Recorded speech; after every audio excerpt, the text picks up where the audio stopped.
কৰ্মসূত্ৰে আছিলোঁ শিৱসাগৰত তো ঘৰলৈ আহিব লগা হ'ল গৈ আছোঁ শিমলুগুৰি জংচন ষ্টেচনলৈকে মেজিকত তো আহি পালোঁ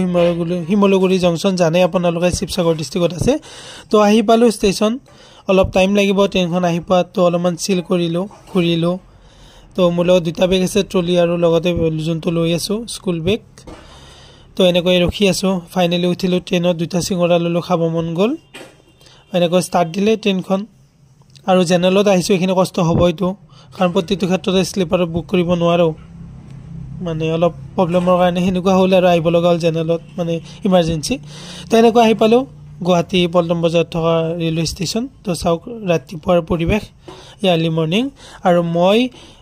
ষ্টেচন আহি পাইছিলোঁ